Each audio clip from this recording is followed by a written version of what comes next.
So here's the scene we're going to create. You'll see I've added a bunch of spooky elements in Photoshop, but now I've brought it into After Effects and I've animated some things. So I'm going to go ahead and press play to give you an idea of what we're going to be doing. So you notice that the fog is being animated.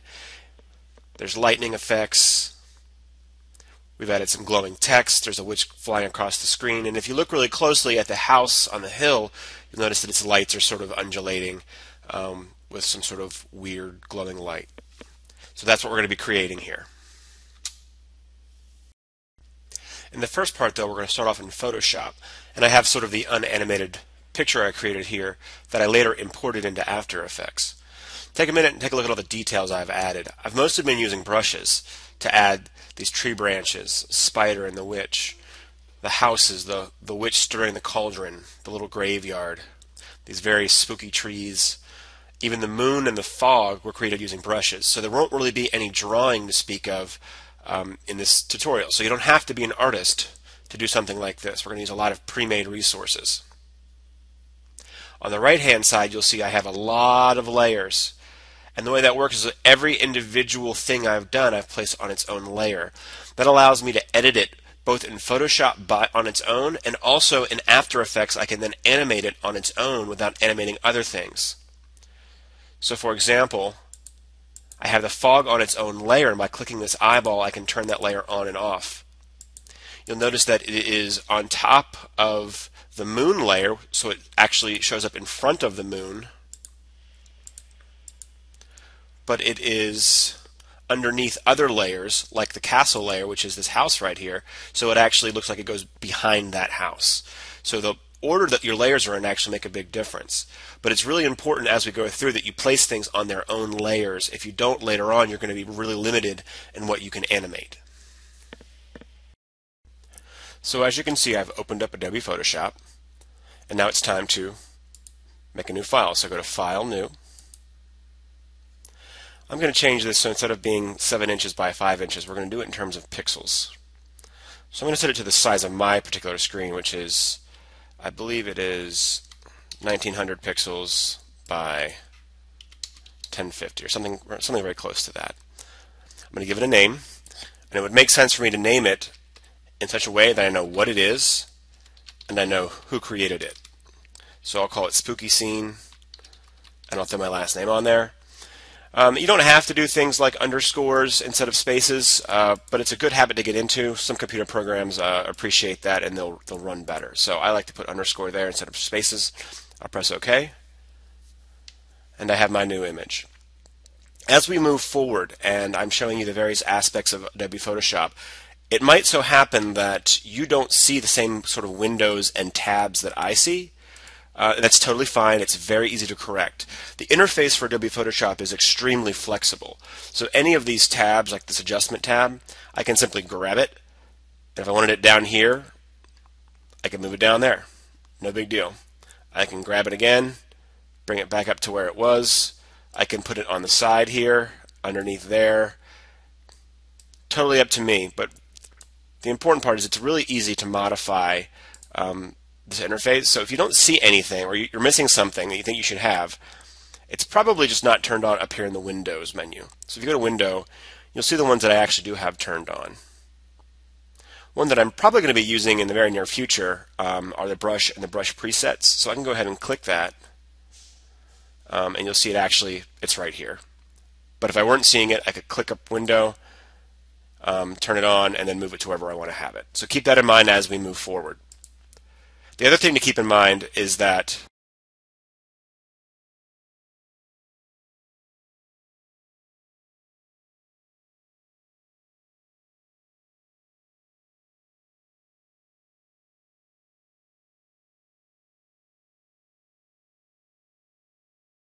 Photoshop starts you off every time with this first layer. It's called background, and you'll notice there's a little lock symbol over here on the right. That means this is locked. It means you can't really change it.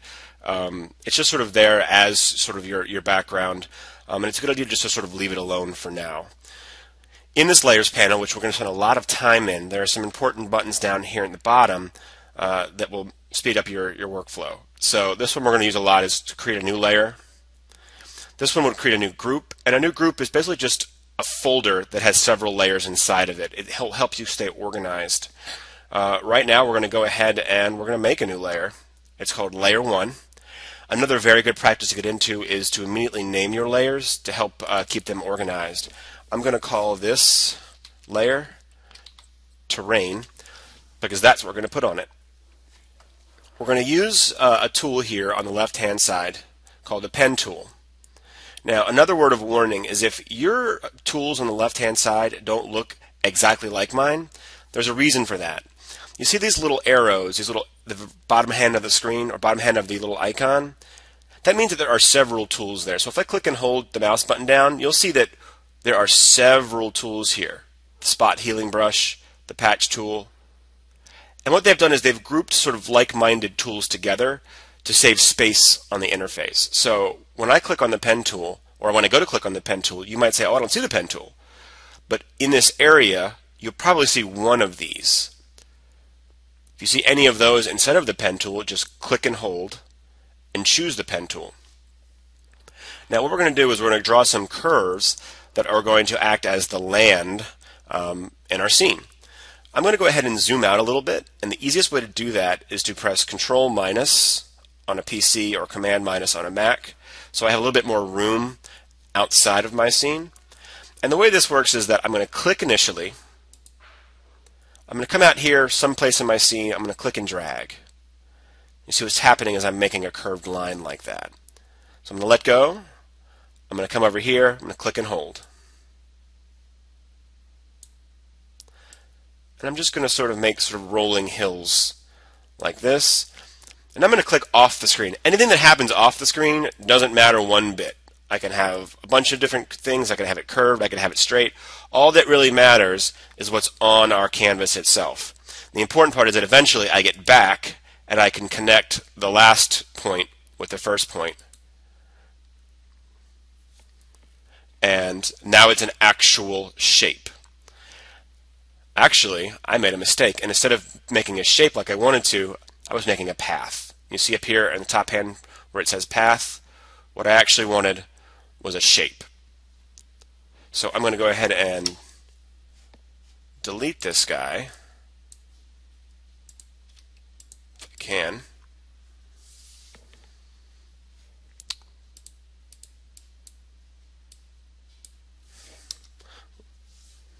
I'll get my pen tool again. I'll make sure shape is turned on. I do that all the time, by the way, and I'm just going to quickly, this looks better. It's actually filling itself in.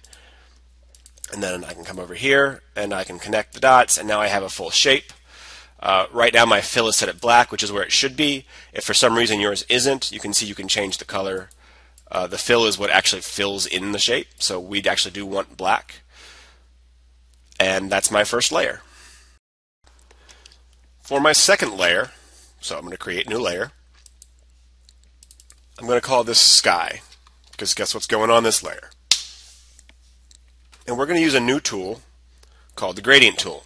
Actually, that's not it. That's the rectangle tool, which looks a lot like the gradient tool, which is right here.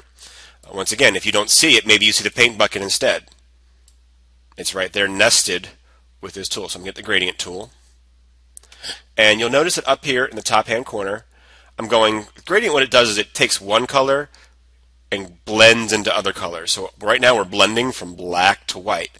And the reason why we're blending from black to white is because down here on my main color palette, I have black set as the foreground and white as the background. If instead I were to say, make a nice purple, and click on this and make this black, now you'll see I'm blending from purple to black. And the way this works is I'm going to come up to the top of my screen, and I'm going to click and drag. Okay, and the longer I drag, the more of a subtle gradient I get. So I subtly go from purple to black. If I press Control Z or Command Z to undo, and I just do a little bit, you see I have much less purple and a lot more black. The transition is very sudden. So if I do something more like this, you see I have about half purple and half black. So I'm going to get something closer to this. If you hold down the Shift key, you'll see it snaps it in to go straight down for me. And that's about what I'm looking for right now. Now, what's going on here is my sky is in front of everything. I don't understand. I can't see my terrain anymore. And that is simply because my sky layer is physically on top of my terrain layer. And I can't see through this, so I can no longer see my terrain. This is a really easy thing to fix. I just take my sky layer, move it in between, and now the terrain is on top of the sky. Okay, we're going to pause for a moment and talk about how brushes work in Photoshop. If you choose the paintbrush tool, or the brush tool rather, which is nested with these tools in case you see one of them instead, the top toolbar changes slightly. And if I click this little down arrow, I definitely get to see all the brushes I have in my current brush set. You might see something like this, you might see something slightly different. It's okay. If I choose a brush, and I choose a color, let's pick something that'll show up really easily. Right now it's really small. I can change the size here, or I can use the bracket keys, which are the keys right next to the P key on the keyboard. And the right bracket makes it get larger, the left bracket makes it get smaller, and when I click, as you see, I've basically just stamped that image onto the canvas. I'm going to undo, and while I'm mentioning undo, let me explain how it works in Photoshop. Pressing Command or Control Z gets you one undo. If I press it again, it does a redo, so I'm just sort of going back and forth between undoing that grass and then redoing it. If I hold down Control and Alt and press Z, I can step back several steps, which is going to be very important as we move forward in the project. Back in the brush menu, this little gear in the upper right hand corner is key. If you click that, you'll see a lot of things. First of all, you see how you're actually viewing your brushes. Right now, I would suggest, if you're not already, you choose large thumbnail. That gives you a nice large image of the brush that you're choosing. Down here we have different sets of brushes, and the one that we're going to choose is the full Halloween set. Instead of just pressing OK to replace those, I'm going to press Append, which is going to add them to my current brushes. And it'll be really nice if I want to use a sort of a standard normal brush in addition to my Halloween brushes. These brushes will work much the same way as the other one I chose. For example, if I choose this jack-o'-lantern brush, once again I can change its size with the bracket keys. I have the color set to yellow, and when I click, I am adding that sort of stamp on the layer. Notice this is a good example of layers in action. Right now I'm painting on the sky layer, which is a terrible idea. When I actually start to put things on my canvas, I will not be doing that. But since the sky layer is beneath the terrain layer, those new stamps are coming in underneath of the ground. I'm going to press Control, Alt, and Z a couple of times. A couple more things about brushes. You'll see up here we also have sort of a rotation. So if I take my jack-o'-lantern and do that, I'm changing the rotation of the brush. Unfortunately, there's no quick shortcut to do that. I just have to come up here and change that. And somewhat a little bit more advanced, I have this brush toolbar over here. Remember, if you don't have it, you can simply go to Window and turn it on. And here,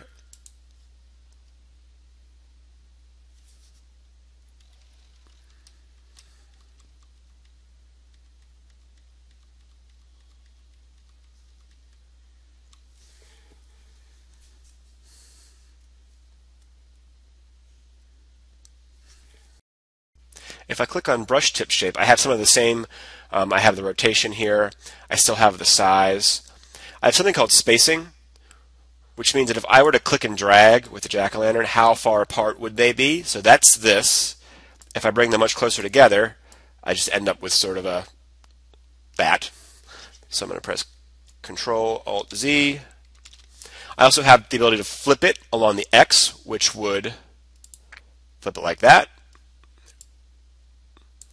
and the Y, which would flip it upside down. But if I click on Shape Dynamics, I have to check the box and then click on it. I have some really interesting options up here. The one that we would use the most often in this project is called size jitter. And what that's going to do is that the higher jitter value I turn on, it's going to change the size of the various jack-o'-lanterns sort of randomly. So that if I click, you'll see that they're just sort of randomly getting bigger and smaller. I can't control how much bigger or smaller, it just sort of randomly happens. This is good because sometimes when I want to drop several different things or the same thing over and over again, like a tree for example, but I don't want it to be very obvious that it's the same tree over and over again, the exact same carbon copy of that tree, turning on things like the size jitter will make it just different enough that it's believable. I can also do things like angle jitter, which will do the same thing. It will randomly change the angle that the jack-o'-lantern's in. So something more like this, if I were dropping trees so that one tree was slightly to the left, one was slightly to the right, would go a long way to making this much more believable. So keep these in mind as you're going forward. They're really nice tools to make a really nice realistic scene. So now we have most of the tools that we need to really bring this scene together. For the most part, I'm going to be using the brushes to stamp images onto the canvas. The most important thing as we move forward is that different things are on different layers. Almost everything is going to get its own separate layer, and it will make your life so much easier if you do that from the beginning. So every time I think to myself, okay, I'm going to add some bats into my scene, I am going to have a bat layer. If I want to add a tree to my scene, I might have several trees on a layer, but I wouldn't have one layer with all of my trees. If I wanted to add this castle, I would have its very own layer. The reason is that when you put things on their own layers, it's very easy to edit those individual pieces without having to change the rest of the scene. It also makes our life so much easier when we go to animate, because we can animate that individual layer without having to animate the rest of the scene. Trust me on this. You really want to go overboard with creating new layers. So for example, I'm going to make a new layer, and I'll call it, I need to double click inside here, I'll call it Castle. I'll get my pen tool, I'll go up, and I was just looking at it. There's several in here. This one's pretty nice. Okay, that's obviously too big, so I'm going to use the bracket keys to make it a little smaller. And I'm going to find a good place to put it so that it looks natural. Oh, I'll drop it right there. Obviously, I've made a mistake because I'm still set on yellow as my foreground color. So I'll press Control Z. A neat little trick is this little black and white swatch right here will automatically set your colors back to black in the foreground and white in the background. This little arrow will switch those back and forth. So with black set as my foreground color, now I can click and I've created that castle image here on the canvas. I don't love this really hard looking drop off right here, so when I begin to add more things to my scene, I'll have to cover that with a tree or something like that, but I'll keep that in mind. So that's literally all I'm going to put on this layer, just the castle. To drive home the point, I'm going to make a new layer and call it Castle Lights. And I'm going to drop it underneath the castle layer. And I'm going to go to my brush tool. I'm going to get sort of a standard brush. I'm going to zoom in by pressing Control or Command plus. I'm going to lower the size of this brush a ton. I'm going to change the foreground color to something that would be like a light. It could be yellow, it could be a ghoulish red. I'm going to paint.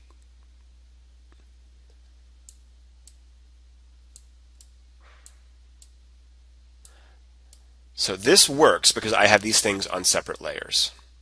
Because what I actually have here, I'm going to drag this Castle Lights layer above the castle layer. That's what I just drew, which is sort of nonsense.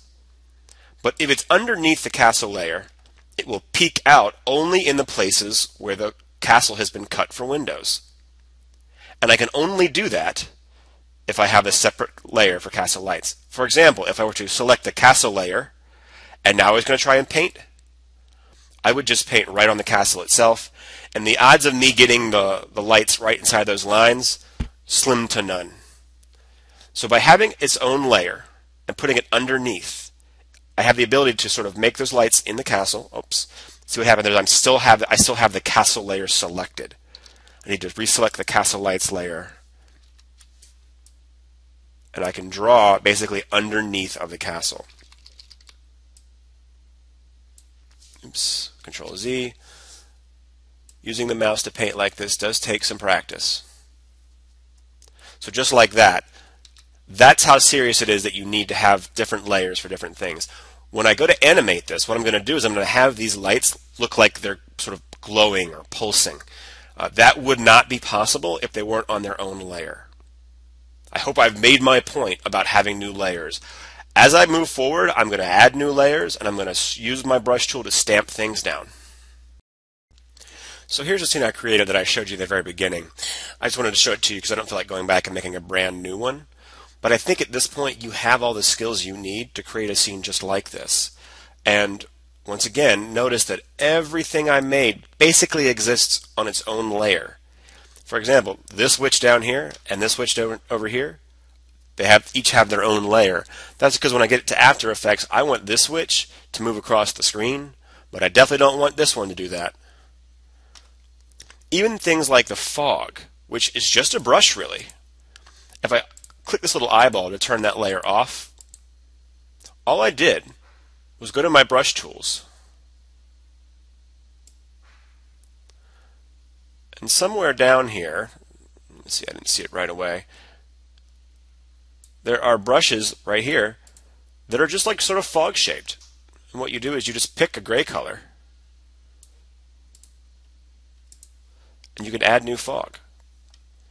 Where you place that fog layer will depend on what it's in front of. For example, when I click there, it's behind the castle. Now it's in front of the castle. It's also in front of a bunch of other things that really don't make it look right. But what I could do, let's say I just wanted to have one piece of fog in front of that castle. I'm going to make a new layer. I'm going to say fog in front of castle. And it's a little hard to see, but, oh, actually, I should actually then move that layer in front of the castle. And there you go. Now I have some fog that's behind, some in front, and that creates a really nice illusion of actual sort of 3D depth. So you might have several layers that have fog. You might have several layers of different trees. I want to talk briefly about these big branches you see on the side. This is a device I like to do to sort of frame the scene. It kind of looks like we're looking in from the forest. And all I did, it's got its own layer, of course. I called them framing trees. And I made a layer. I got one of these big spooky trees. And on the sides, I just sort of placed the brush over here and dropped it like that. Of course, it should be painted black, but you get the idea. And I really like the illusion that creates that you're sort of in the forest looking out and you're seeing this scene. The final thing I point out is that I also had layers for the moon. This little graveyard down here. The witch. I had a couple layers for the different trees. One of the brushes is actually the words Happy Halloween right here. There might be more than one of them. And so I have a layer. Right now it's turned off, which is why you can't see it. But if I turn it back on, make the eyeball visible, it's right there. So if you wanted to finish here and just be done and have sort of a static scene, I would suggest doing something like that. We can also use various font tools built into Photoshop and also built into After Effects to do that. You'll notice that Happy Halloween doesn't look super sharp. That's because I had to make the brush much, much bigger to have it show up on the screen. So there are also font tools that would help us to do this. We would choose a sort of a Halloween looking font and we could actually write out the words Happy Halloween. But whether you're going to be done with the static scene or you're going on to animate it in After Effects, I would suggest something like that to sort of tie it all together.